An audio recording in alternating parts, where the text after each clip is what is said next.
BJP आखिर ब्राह्मण, राजपूत और मनियों से इतनी नफरत क्यों करती है? 13 जनवरी को यूजीसी द्वारा रिलीज किए इस गैजेट पर एक बार नजर डाले। इस डॉक्यूमेंट में कई नियम बनाए गए हैं जिससे यूनिवर्सिटीज और कॉलेज कैंपस में होने वाले जातिगत भेदभाव को रोका जा सके। यहाँ तक आपको लग रहा होगा कि सही तो है, लेकिन कहानी इसके आगे शुरू होती है। इस डॉक्यूमेंट का 5वां पॉइंट कहता है कि SC, ST या ओबीसी के खिलाफ हो रहे किसी भी तरह के भेदभाव पर नजर रखने के लिए इक्विटी स्क्वाड बनाई जाएगी, जो कैंपस में घूमकर लोगों पर नजर रखेगी। ये नियम सीधा सीधा सामान्य वर्ग के बच्चों के लिए ब्लैकमेलिंग, हरासमेंट और शोषण का कारण बनेगा। समता का नियम जरूरी है, लेकिन इस तरह के नियम समय के साथ अधिक जातिवाद को बढ़ावा देते हैं और सवर्ण समाज के बच्चों के खिलाफ उत्पीड़न का हथियार बनते हैं, जैसे कि SC, ST एक्ट। दूसरी बात इस डॉक्यूमेंट में लिखी है कि इन वंचित शोषित लोगों के लिए एक इक्वल अपॉर्चुनिटी सेंटर बनाया जाएगा, जिसके अंदर स्पेशल प्रोग्राम चलाए जाएंगे।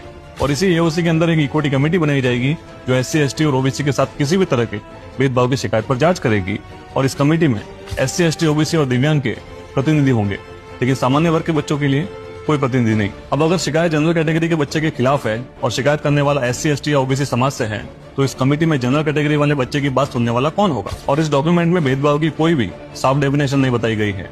इसका मतलब ये हुआ कि अगर SC, ST और OBC समाज के किसी बच्चे को किसी टीचर या स्टूडेंट के किसी बात का बुरा लग जाए तो वो कंप्लेन कर सकता है और उसके खिलाफ कार्रवाई की जाएगी। इन नियमों के नकारात्मक प्रभाव क्या होंगे वो भी मैं आपको बता देता हूँ।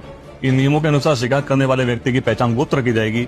इसका दुष्परिणाम ये होगा कि अब कोई भी अपनी निजी दुश्मनी निकालने के लिए भी फर्जी कंप्लेन